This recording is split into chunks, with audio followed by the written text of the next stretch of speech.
So I'm very happy to introduce the speaker of this talk, Partha Mukhopadhyay.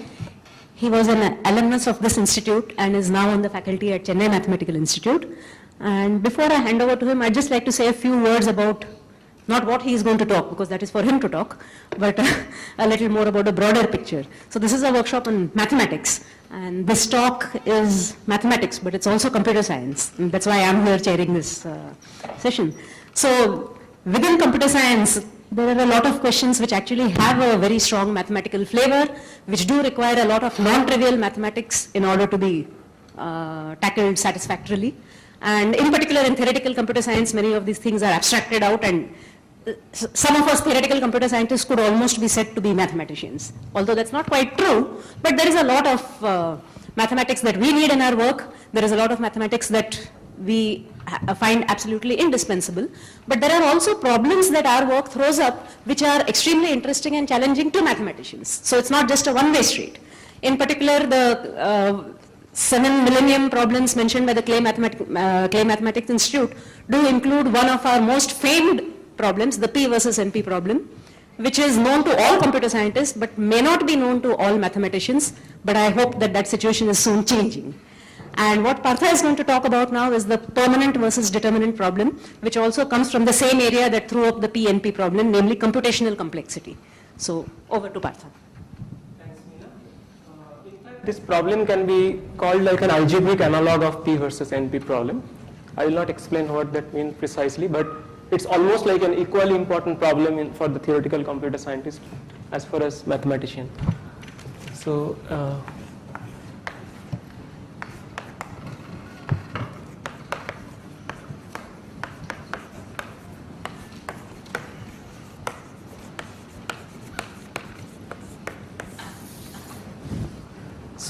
the title of the talk is Determinant versus Permanent.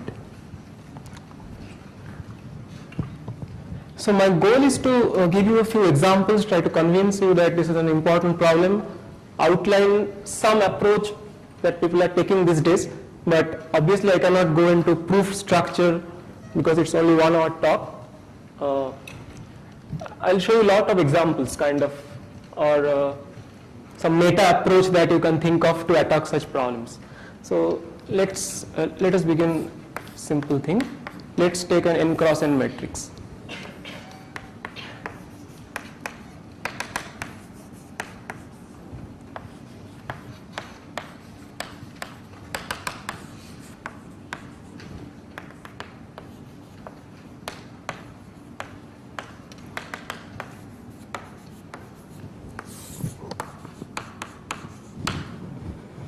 The entries of the matrix are variables, xij's, these are indeterminates. And from our college days, we know what is meant by determinant of a matrix. We all know how to compute it. So let me write to mean by determinant of A. Notice that is an n cross n matrix. The way you write, this should be known to everybody.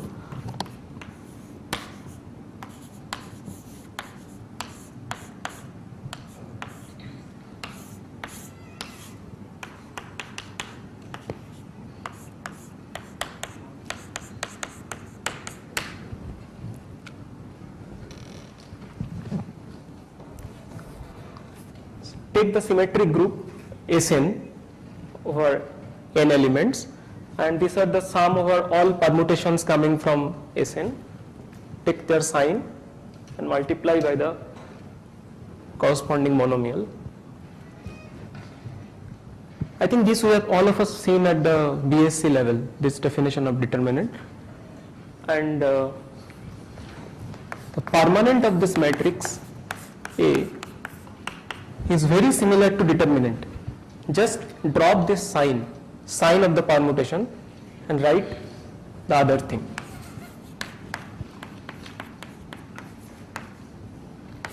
I will give you an example soon.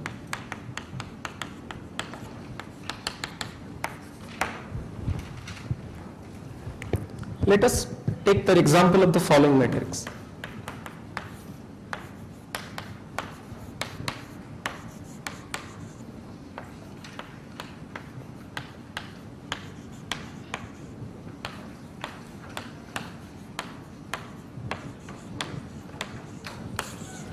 3 cross 3 matrix. Let us try to write its determinant and permanent.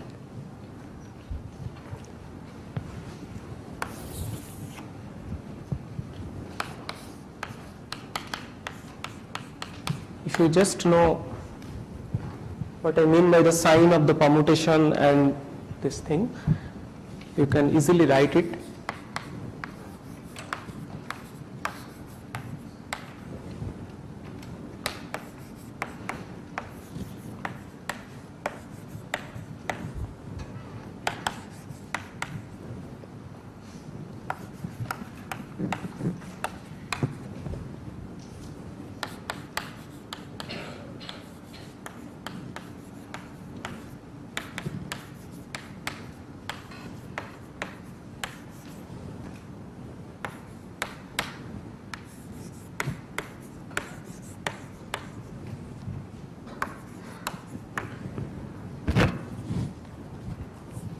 This you can easily verify. Now what is the permanent for the matrix A? Same, just drop the sign to +1.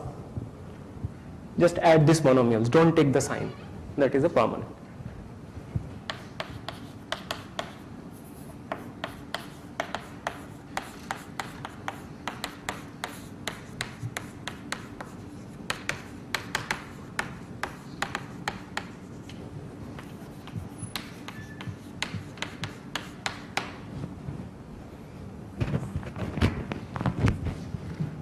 Very similar looking. One has sign and one has no sign. And all of us know how to compute determinant, but surprisingly, it is extremely hard to compute permanent. In fact, if you believe some conjecture of theoretical computer science, there is no easy way to compute permanent of a big matrix.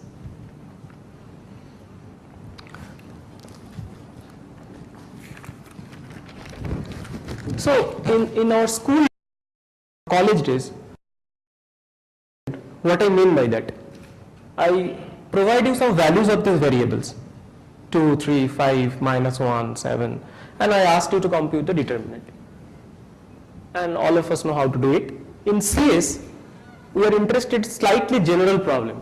Instead of plugging value and then computing the determinant, I want to compute this symbolic polynomial itself.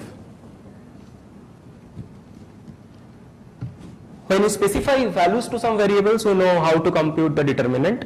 We have done many times.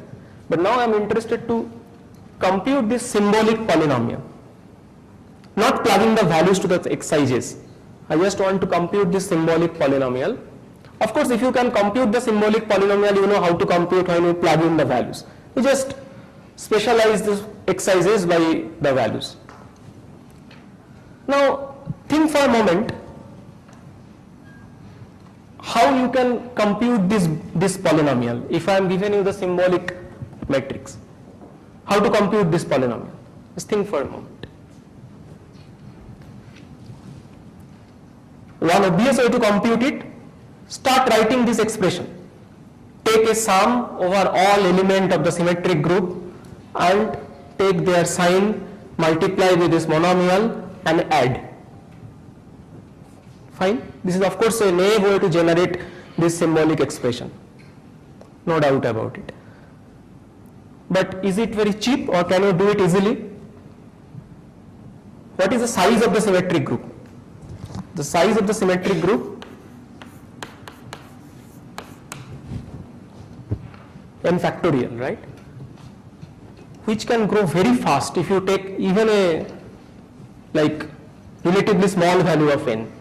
So it's a very fast growing function. In fact, you can easily argue that it almost asymptotically going like 2 power n log n. The growth of this function n factorial is almost asymptotically like 2 power n log n. If you know something like Stirling approximation, you know what I am saying. That means if you want to write it in a naive way, so many summations you have to use, 2 power log n, which 2 power n log n, sorry, which is like huge.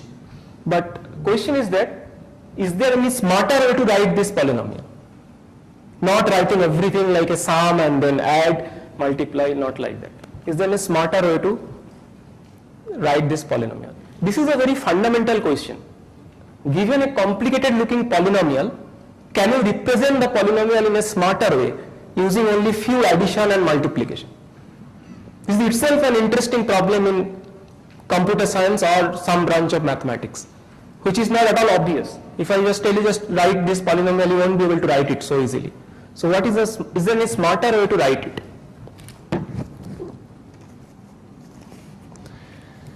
In CS we do care about such question a lot. In fact, the whole branch computational complexity do ask such questions. Can you write some complicated looking expression in a smarter way? A non-trivial result can tell you that this can be written as a combination of plus and multiply, where the number of plus and multiply together you use something like only n cube, which is much smaller than 2 power n log n.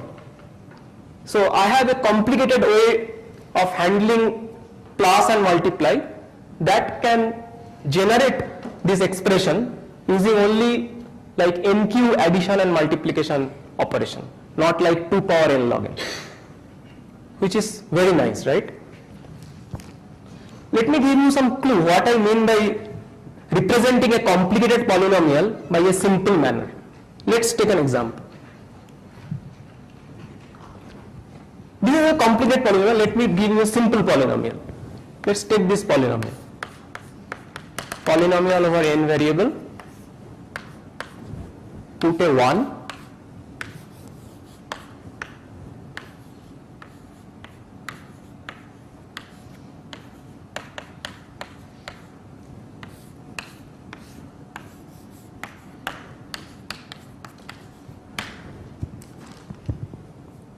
Let's see the definition.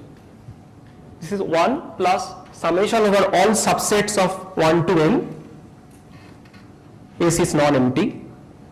And the product of those literals where I belongs to the subset S. For example, if you take P of x1, x2, the meaning of this polynomial is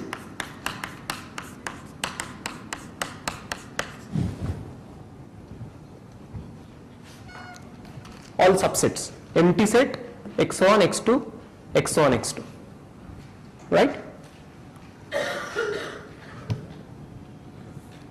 Now, if you want to write this polynomial in a naive way, let's say you are looking at x1 to xn, what is a naive way to do it? Just add over all subsets. But how many subsets you have? 2 power n. Huge number, even if it's for a small n. But if you just carefully notice it, it is nothing but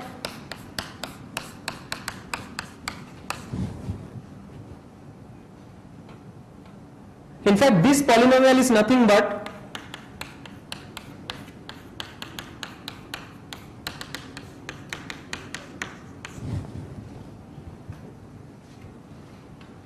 right? If you just open up this expression, you will get it, what I have written.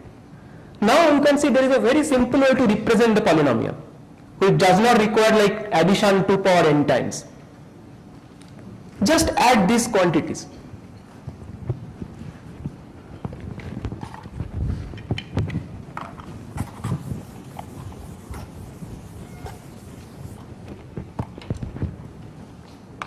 Use one addition, add 1 x1, use another addition, add 1 x2,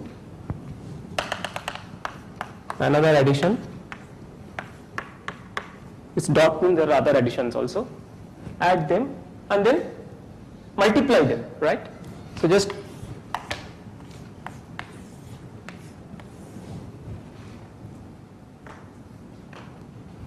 symbolically I can clearly represent what I have written by this. This is like addition 1, so this will give 1 plus x1, 1 plus x2, 1 plus xn. When you multiply them all together, you get 1 plus x1 plus 1 plus x2, blah blah blah 1 plus xn. Now look at the cost of your operation.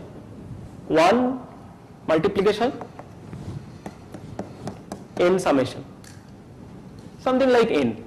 Instead of using like 2 power n resource, you could do it just n. So that means that you can represent very complicated polynomial in a succinct way using much less resource. This is also already a non-trivial problem. Like given a complicated polynomial, how can you think of what is a smart way to write it?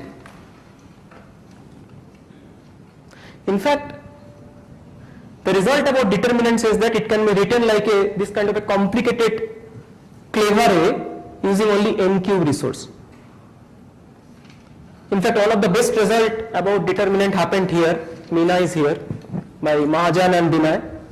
That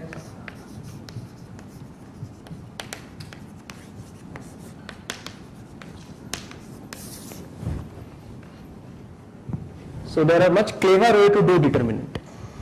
Question is that is there clever? So I am not going into that construction, of course. The question is that can you write permanent in also such a clever way? For determinant you could do it n cube. Can you do it for permanent also? Is there any clever, complicated way to write permanent polynomial, like using lots of combination of plus and multiply? But it should not grow like 2 power n log n. It should go maybe n power 10, n power 100, something like that, much smaller function. This is the question. This is the biggest problem, one of the biggest problem in theoretical computer science. Can you write permanent in such a complicated way, but using small amount of plus and multiply?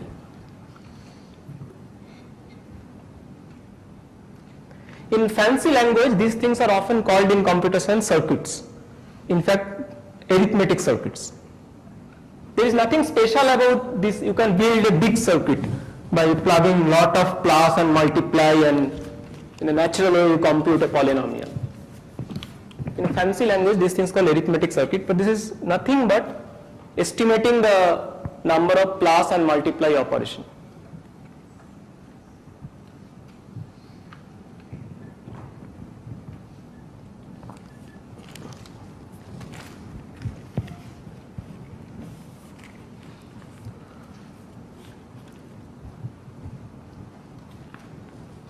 Let me give you another example maybe, or maybe I should skip it, it's not required.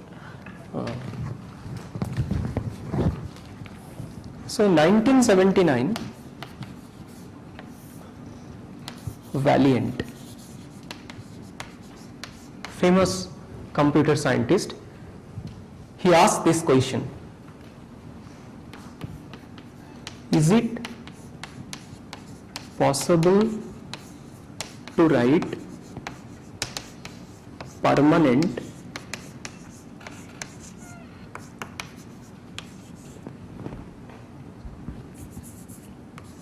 as a small circuit? These things I am calling circuits, these pictures basically. So can you write this big permanent like a small circuit? What you could do for determinant, but he asked this question, can you do this? In fact, he did not ask this question directly. He asked a slightly different questions, but they are equivalent. He asked whether permanent can be written like a determinant of a small function. I am not going into that, these are equivalent. So just stick to this definition. Is the problem clear? What is the question? Or anybody has any doubt at this point?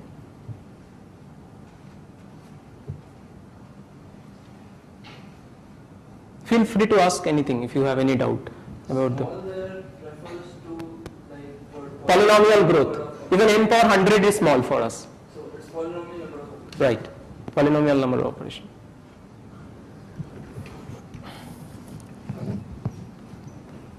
This is an open problem from 1979. People are doing a lot. Basically, there are two different ways to look at it problem. One from basic math and one using advanced math.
If you don't know this name, just ignore it.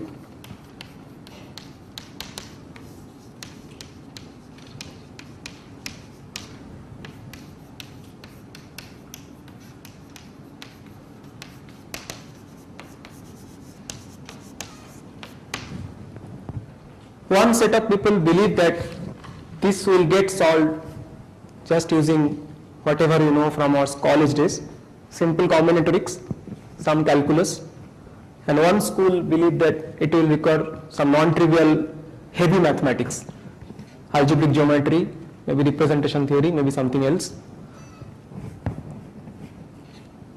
So far, what is the story? Actually, this school is so far better.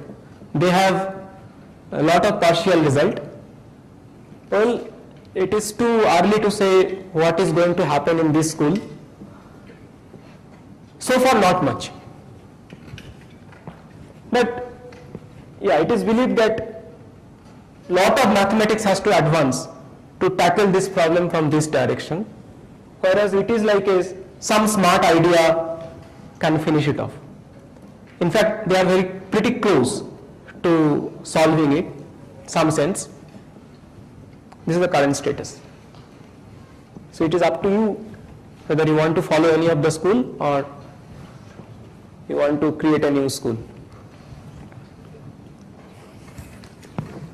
Okay, so if you don't know these things, never mind, some heavy mathematics is required here. Let's stick to this line so that we can understand something.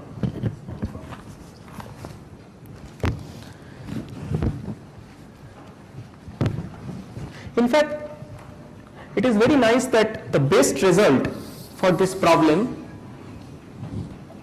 is actually happened in India, in fact in Bangalore. The 4 people in Microsoft Research Bangalore has the best result so far. Let me just name them.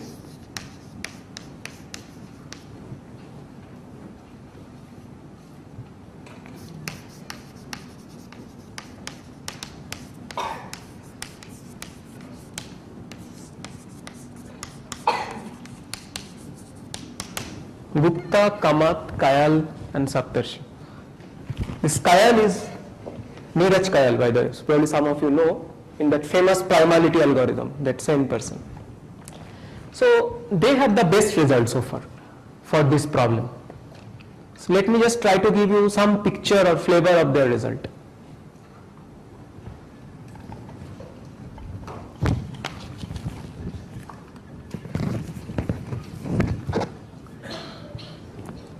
So recall the question. I am asking that is it possible to write permanent as a small arithmetic circuit using plus and multiply? But still it can be very confusing, right? This arithmetic circuit may be of very bizarre shape. You can add another multiply, another plus. Here also you can add another plus, another, lots of things you can do even in a small size arithmetic circuits. So it looks like it is sort of like intractable to handle problem in this way. Structure on the problem and ask, is it possible to write permanent as a circuit of very, very special shape? And if you can prove that, ruling out such a circuit will rule out all circuits. Then we are in very good shape. So we have a nice mathematical control to attack the problem, on the problem. Is it clear? I don't want a very arbitrary circuit, then my thinking about it very difficult. I want to tell you, if you cannot write permanent in a very special shape of circuit, that will mean that it cannot be done by any circuit. Let me give you some flavor of what I mean by that. If you are uncomfortable with this word circuit, you can just think of writing plus and multiply here and there and doing the arithmetic operation. That is nothing, we are just doing this much.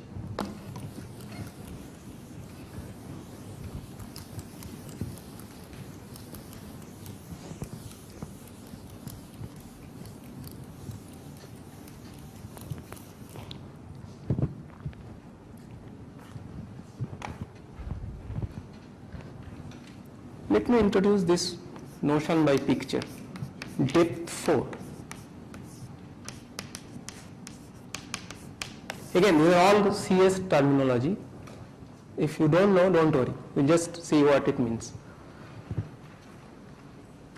Just meaning of this term is that this circuit has a special structure. This is the structure. The top, there will be addition gate, plus gate, not just plus gate. We have to add things.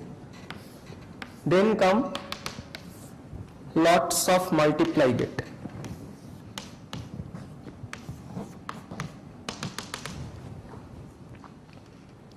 Then come again lot of plus gate.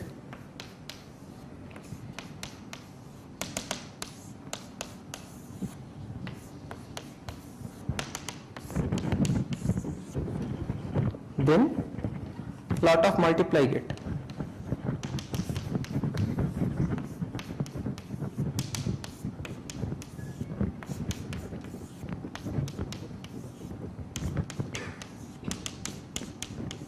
And so on.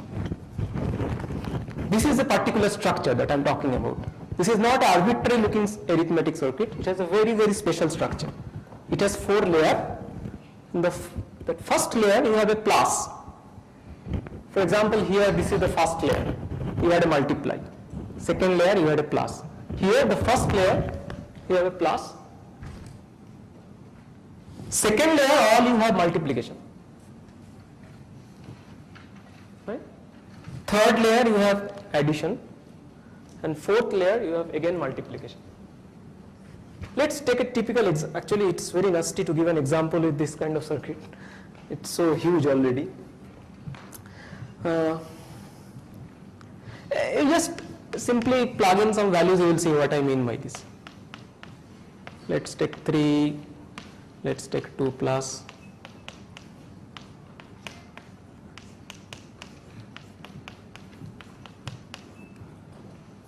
Maybe 2 multiply. It's good to see at least one worked out example.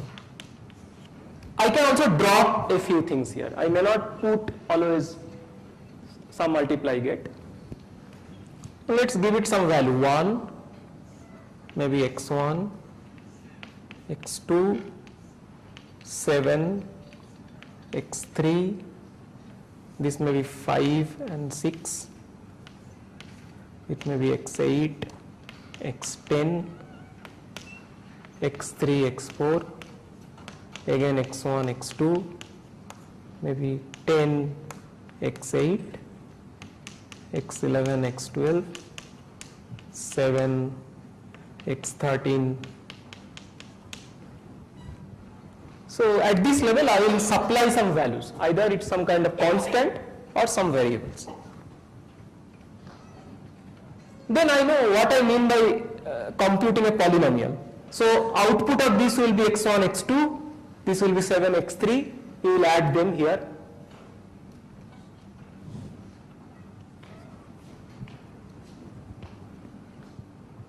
Is it clear what I am doing? Anybody has any doubt? So just multiply them, x1, x2, you get it here, 7 and x3, you get it here, 5 and 6, 30 you get here, x8, x10 you get here, and so on, and then keep adding them. So what you will get after doing this stage, x1, x2 plus 7, x3. Do the similar things for all the other things and keep doing it. And when you come up to this stage, you expand everything or whatever you want, you get a polynomial basically. This will be a polynomial in maybe 15 variables because maximum I have used x15. This is what I call depth 4 circuit. Any doubt? I am talking about a very particular, yeah.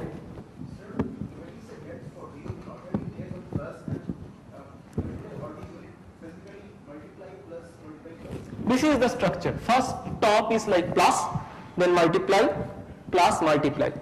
I understand your question. Actually, this is without loss of generality. If you want to take any other depth 4 circuit, probably you mean what happens if you take multiply here, plus here. It is enough to consider only this structure. Plus or whatever, like all for a same or not Yeah, if you take everything plus, then it doesn't make much difference. Then you can just club them down to one plus. So only if plus and multiply come together, then something interesting or non-trivial happens. If everything is plus, then you cannot increase the degree of the polynomial. Yeah. So at every node you can have as many number of element be multiplied. Yeah, it's like something like polynomial. Like if you are talk about n variables, this should be something like polynomial in n, not like exponential in n, something like that. Something feasible. You should not use like too many resources here. Yeah, that I am coming. That has no one line single answer. Any other question about that structure and what we want to prove? Now all I want to prove that if you have a n cross n matrix, entries x11 to x1n up to xn1 to xnn, permanent of this matrix cannot be written as small size of this kind of structure. What I mean is that here you will throw these parameters x11, x3, 4, x5, 6. Also you will include some constant 1, 5, 8, and your goal will be to get the permanent polynomial here after doing all this arithmetic operation. You are hoping to get this big permanent expression here.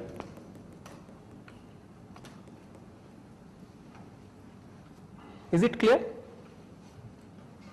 And the current status of the problem is that if you can rule out that permanent cannot be written by this kind of structure, then you have solved Valiant conjecture.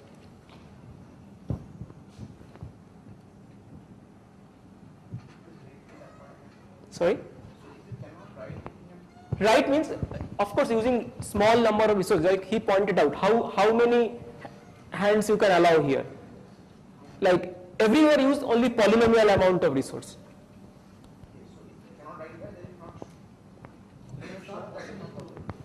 Sorry, I can't hear you.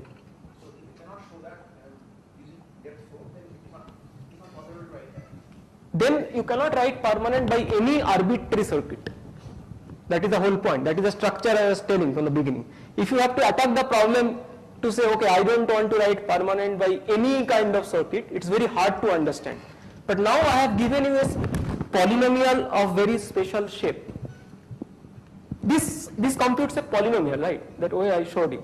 Compute like x1, x2, then add 7, x3, you get something here, and keep building. So obviously the output you get a polynomial. But this polynomial is coming through a very structured object. It is not coming through a very arbitrary shape object.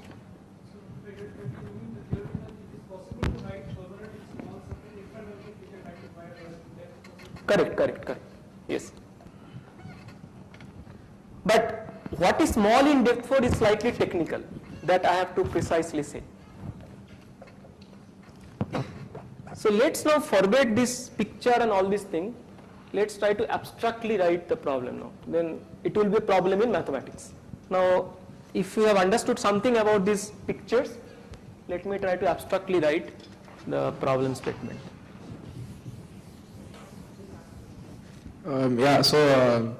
Here. Yeah. So if you have a depth n circuit, then you can split it from the bottom as many depth 4 circuits, right? Can you repeat it? If you have a depth n circuit, N. Yeah, Okay. any n, Yeah. you can split it into some depth 4 circuits and a depth 3 and a depth 2 or a depth 1. So the theorem is essentially proving that finding any part of the permanent is not possible, something like that. No, it is not exactly like that. I'll just explain what I mean by this. So I'll just tell you what briefly it means. It's not exactly what you are saying.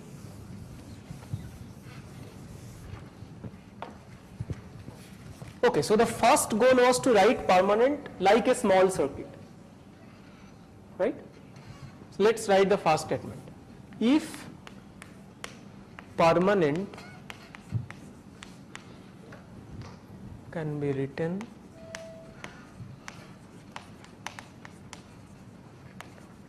as a, let's use arithmetic circuit of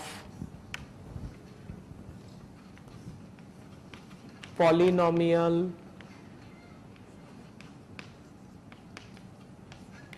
in n size. This is exactly what you are saying, I am just trying to write that carefully. Then it can also be written by depth 4 circuit. This will probably answer your question also. Of size no longer polynomial in n, it will be slightly more.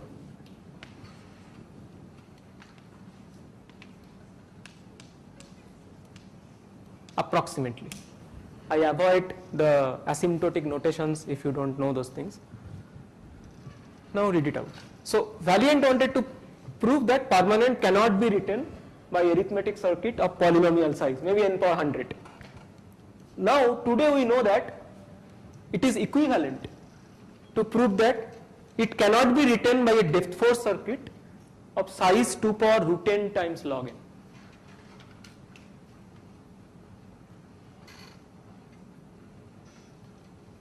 Notice that this log n is an exponent, so it is basically like n power root n.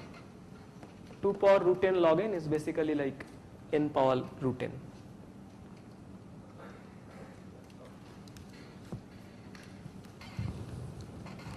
Now let's see whether you have more question. Does it clear? And is it your doubt is clear now? What do you mean by size? Size. You want to compute permanent of n cross n matrix. I want to build a circuit for it. N should go as a parameter telling how many plus and multiply operation you are doing. I am happy if I can do it, let's say any polynomial in n, maybe n power 100, n power 1000, n power lakh, I don't care. Yeah. You also want to count gigs where you put in. Yeah, this will be all absorbed in the size. Everything. It's just the number of edges in your picture. Yeah, number of edges, yeah. But they are all related. I mean, if I just put a polynomial bound in the, It's a short definition. yeah. Sorry? It's a short definition of size. Number of edges. Yeah.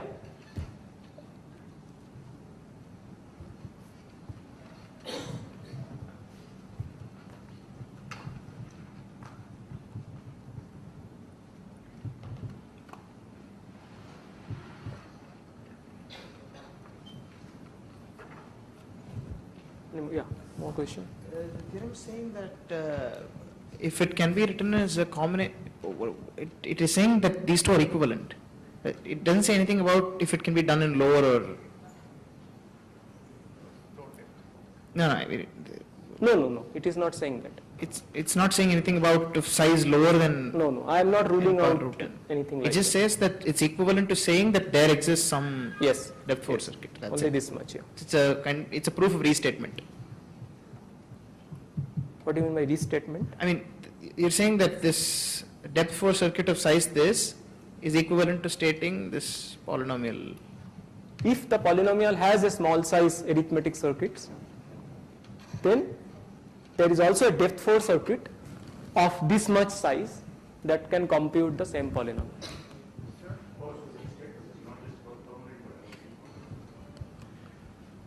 Yeah, actually it is true for any polynomial that can be computed. I just tailored made it to permanent. Yeah. Sorry? Can you show us how you got this theorem? Yeah, this is not a very easy theorem. It's a, and there are a series of works. You cannot explain this theorem very easily. There are a set of works that's going on last maybe 5, 6 years, and final situation is like that. But is there any idea why it is NW by root n? That, like, No, I cannot give you a single idea. It's a very technical development, and it is coming something called depth reduction. You have a polynomial size circuit, you can basically depth reduce and compress it to smaller and smaller depth, but increasing the circuit size, and finally you will end up in depth 4 of this kind of size. It's a good question. In fact, understanding this parameter is very important in tackling the conjecture, but there is no one-line answer to your question how this root n log n comes into the picture. I don't know how to explain it in one line. Probably it cannot be. It's a series of papers. After a lot of hard work, people have come to this much. You can of course depth reduce any polynomial by just brute forcing everything, and you will end up a huge circuit. The smart trick is that you have to say something here. So if you don't care the size, of course you can reduce any circuit to any depth. In fact, just write a sum of monomials.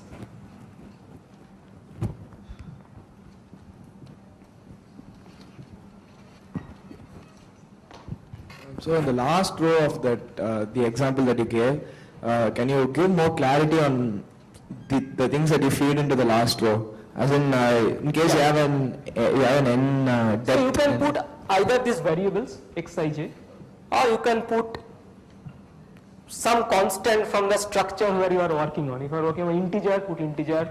Reals, put reals. Working on complex, put complex. If you are working on finite fields, put some element. So can you give polynomials? Here polynomial. Yeah. No. So that's why you define an depth n circuit. Yeah. Polynomials will start coming from here. Because if it were depth n, then I can take the first 4 rows and take all the others as feeds to Yeah. So these are not polynomials. So if you put a very complicated polynomial here, then my entire goal will be lost, right? Then you don't have again any structure on the final output polynomial.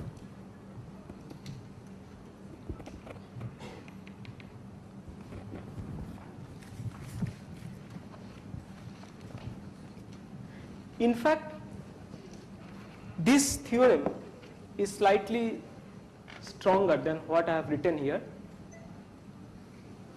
It says that not only it can be computed by a depth 4 circuit of size this much, it has even more restriction, like that to your thing, that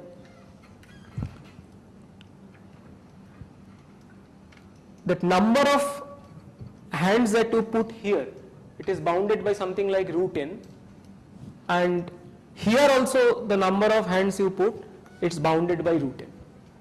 So it has even more structure. Earlier I said it could be some polynomial, but in fact this theorem says something stronger, that what you can put here is not some arbitrary polynomial, it is at most like root n. Here also it is at most like root n.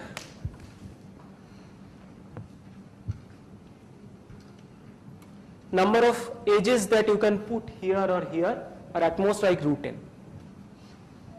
That's why I said the size and the gates are all polynomially related. There is a relation between them.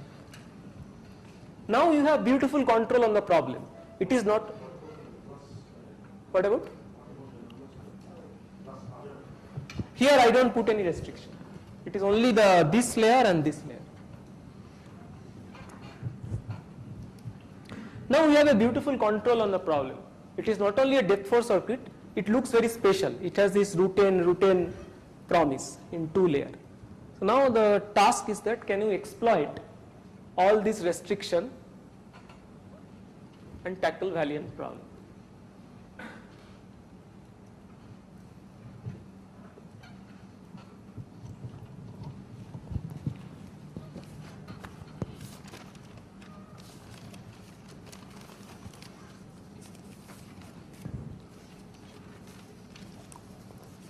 It is a bit boring to always work with a picture, so let me just make it like a formal polynomial.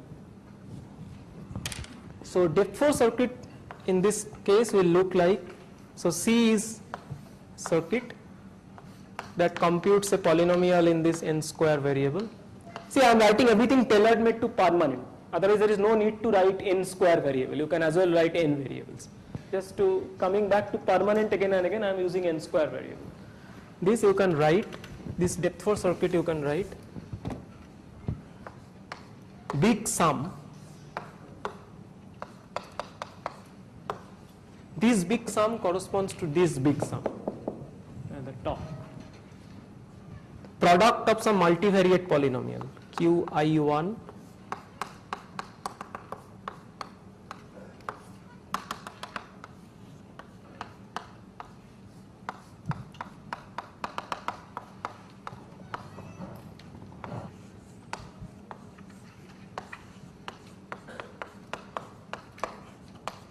these are I am loosely writing.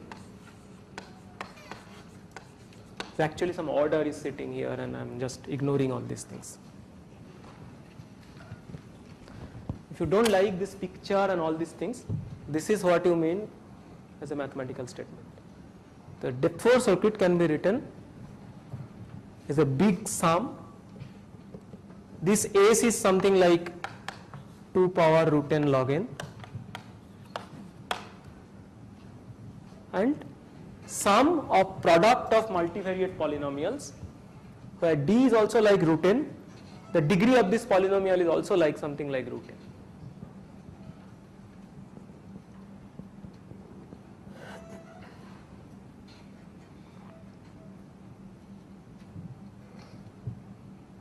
Now there is no more picture in the description.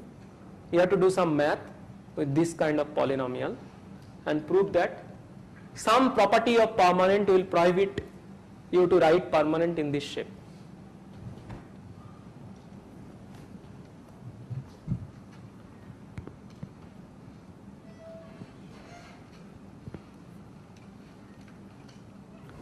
Now the goal we can redefine, can delete everything.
Slightly beat that 2 power root n log n, put something extra. This is the problem that you have to solve now. If you want to write the permanent polynomial in that kind of structure, the value of that s that you need, the growth of s is at least like something bigger than 2 power root log n. You have to save little bit in the asymptotic.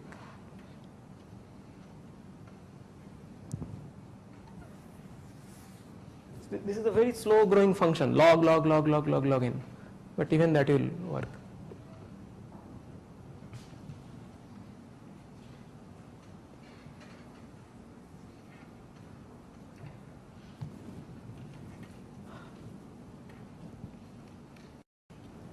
So what? This is the bound that has been proved, or is it? No, that is the goal. Then it could be possible that it's the actual bound is even lower, it is one more out there. Yeah, this is just for to make you excited, to feel better. Like if I just write some asymptotic notation, you may not like it. Just to give you some flavor what I mean by. If you are not a CS person, you don't know what these asymptotic notations means, big omega, small omega, this, that. I just don't want to get into that. Something that is very slowly growing, yeah. You mean for instance? Sorry? What device is I E what device? For instance. That is. I don't understand. Because there's something you want. You want, for instance, that. For? You don't want it to be like that. You want it to be at least like that. For example. Yeah, for example. It's for example. Yeah. I mean, to write actual statement, I have to use some notation. I don't want to do that. That's why I'm writing. Basically, put some very slow growing function there. After root and log n, you will be done. I think e.g. I.e. Yes. Ah, okay. Okay. Okay, let's put for example, yeah. Okay, let's put for example. Okay, that's the motivation now. So what you have to do, you have to prove some property of this polynomial is there that is absent in permanent. Some measure you have to understand. That will be small here, that will be big in the permanent. Then you know that you are done. Now their result shows that S is at least this result, current result.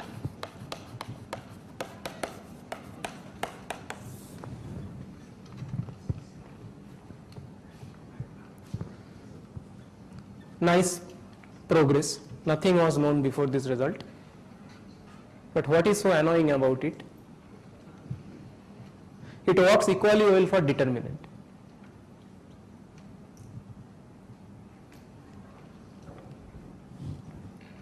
Again, go back and think. Determinant is an easy polynomial. So you would expect that you will come up with some strategy that will behave differently for determinant and permanent. Their proof technique works uniformly well for determinant as well as permanent and prove that both requires like 2 power root n. Basically, they ignore that determinant has sign, permanent has no sign.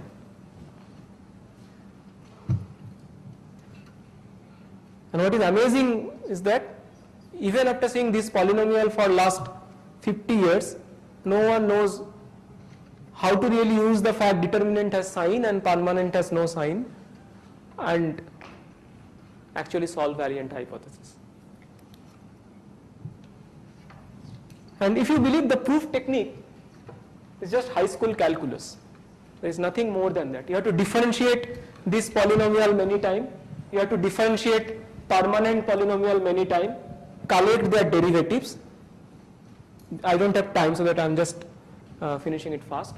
Differentiate this polynomial many times, differentiate this polynomial many times, collect those derivatives, multiply by derivatives by some monomial, and look at the dimension of the space generated by those derivatives and compare these two. You will see a little gap between what permanent or determinant can provide and what this kind of polynomials can provide. It uses one property very crucially that I want to outline.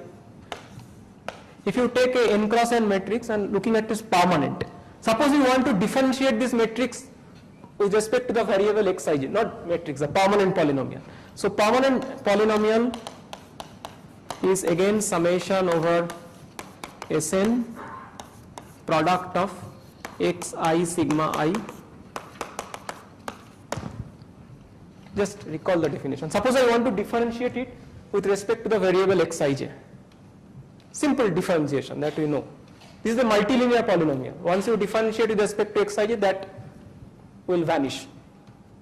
It is same as delete the ith row and jth column from the matrix and you get the corresponding permanental minor will be the derivative. Becoming slightly technical, but if you know what I am doing, it's something very simple. That means if you differentiate this polynomial k times, it's basically cutting out k row and k columns and look at the permanent of the corresponding n minus k cross n minus k minus. These are the derivative. So it is fairly easy to study the derivative of such polynomial. Here it is slightly complicated, but not much. I mean, using some very easy combinatorics, you can study it. And then compare this to derivative space up to a shift. Multiply them by monomials and then look at their dimension, you will see a separation. But the point is that it works equally well for determinant. So perhaps it's not the correct measure that you are looking at. You have to identify some measure that will be able to exploit that determinant has sign and permanent has no sign. Maybe there is some easy combinatorial way to tackle it. Maybe it will go to some deeper question in representation theory that at the moment is totally open. I think I should end here.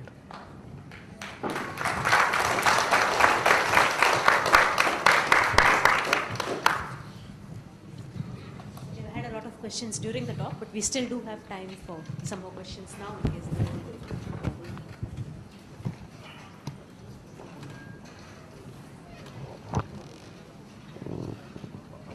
I have two questions.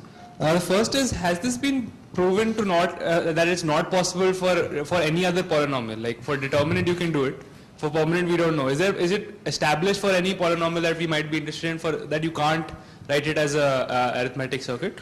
And the second question is, like, why are you interested in the permanent? Like determinant I can understand, it comes up lots of places. Why are you really interested in talking about or computing the permanent in the first place? Yeah, the answer of your first question is that if you can prove some reasonable polynomial cannot be written like this, then also you are done.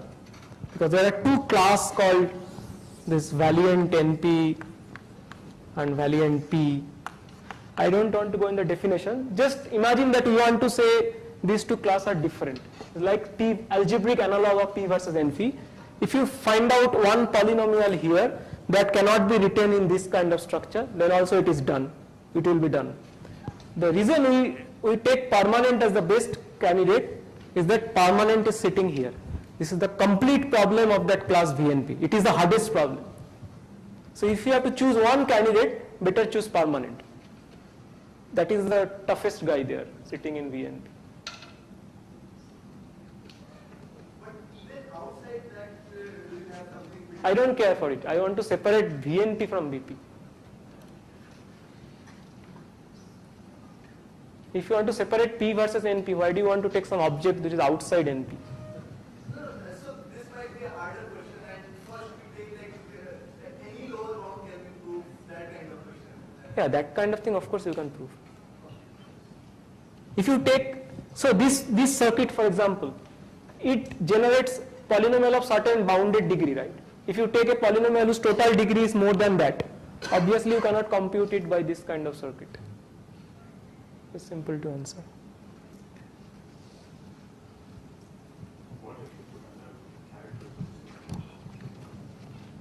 I don't know. It's not studied from CS perspective at least. But these are interesting questions. Probably people will start looking at now after all these results.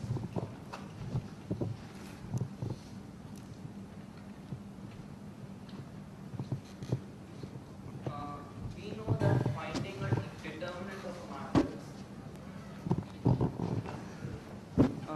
We know that finding determinant of a matrix has many uses. Like the most basic thing is it tells you whether a matrix is singular or not. What my question is, what does finding a permanent of a matrix tell you about the matrix? Tell you about a matrix. Yeah. Like what is its I use? think what you want to know is the usefulness of finding permanent. Yeah. Right?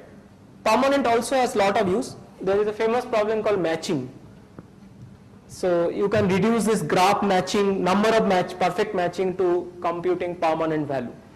So if you can compute permanent value associated with the adjacency matrix of some graph, you know how many perfect matchings are there.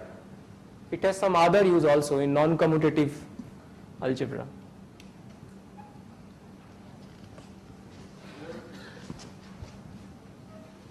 What exactly is VNP? As in, here what we are doing is computing something. So verifying the result Like, so I'm not still clear what VNP. So VNP you can, intuitively think of class of polynomial. VP also is a class of polynomial. VP has a small structure. VNP we don't know. We expect that some candidate of VNP. No, like. Yeah, no, like what NP are problems for those decision problems for which it can be checked if the solution is correct in polynomial. These are very similar, but this is an algebraic notion. So it's easier to talk in terms of polynomials. You can, if you look at the actual definition of VNP, whatever you have this NP in your mind, this is all reflected. But it's easier to talk in terms of polynomial here because we are doing arithmetic. I just want to know the definition of VNP. It's fairly technical, the definitions. I just want to avoid it. But you can think of like, these are the polynomials which can be written in a smart way, compact way. There could be polynomial, it's difficult to write all of them. You can see any book for the formal, it's little complicated than writing NP. It's more technical.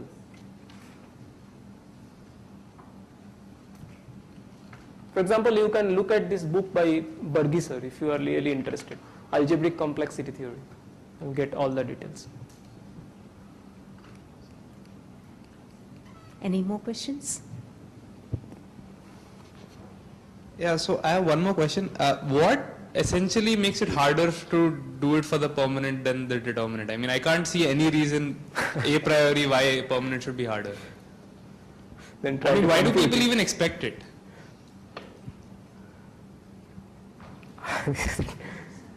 Okay, so Valiant abstractly proved that permanent, like if you know the P versus NP theory, why do you believe that SAT is the hardest problem in NP? Because you first Turing or Levin, Cook, someone proved that every problem in NP can be reduced to SAT. Valiant did a similar thing and he proved that every problem in VNP can be reduced to permanent. And people are trying to compute, for example, number of matchings in graph and permanent of a matrix, I think time of 1952, the time of Reiser. So, in fact, these are some use in statistical physics also, as far as I know, these permanent values. So it is important. And people believe that they don't find any algorithm for so many years.